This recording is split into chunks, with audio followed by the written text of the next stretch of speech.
అంటే మరి ఆ సినిమా అట్టర్ ఫ్లాప్ అయిపోయిందంటే పీపుల్ హావ్ రిజెక్టెడ్ హిమ్. ఇప్పుడు మనం చూస్తున్న సర్వేలు కూడా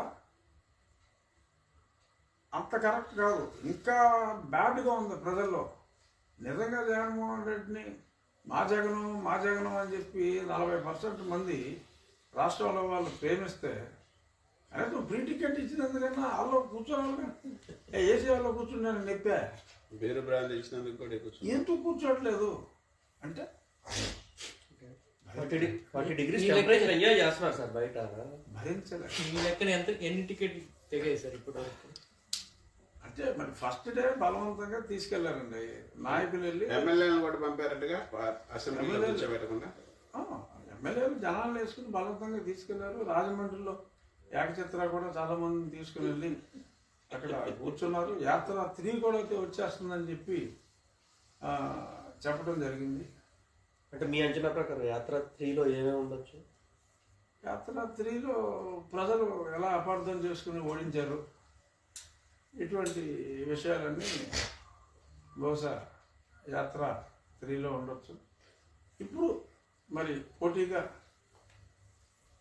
అంటే ఇది మండేకి ఉండదు సార్ 90% థియేటర్లో. మళ్ళీ నెక్స్ట్ శుక్రవారానికి వ్యూహం సిద్ధమవుతుంది. మరి ఆ తర్వాత పర్మిషన్ ఇవ్వాలి కదా సార్? వ్యూహానికి ఇచ్చేశారు. తర్వాత ఇంకో 10 రోజులు అటు ఇటుగా మరి శపథం కూడా వస్తుంది. అంటే ఎన్ని ఇండికేషన్లు. అవును సార్, వీళ్ళు ఎన్ని చెప్తున్నారు. తెలుగుదేశం వాళ్ళు దీన్ని కౌంటర్గా తీయట్లేదు సార్. అవసరం ఉంది. చంద్రబాబు నాయుడు గారి గురించి అందరికీ తెలుసు. ఎందుకు దానికి పెద్ద బయోపిక్లు ఇవన్నీ తీసుకోవాల్సిన అవసరం ఉంది. అయితే మనం కళ్ళెదురుగుండా జనాలు కళ్ళెదురుగుండా ఉన్నప్పుడు అసలు దీనికి పోటీగా ఇప్పుడు ఇంకో బయోపిక్ వస్తుందట.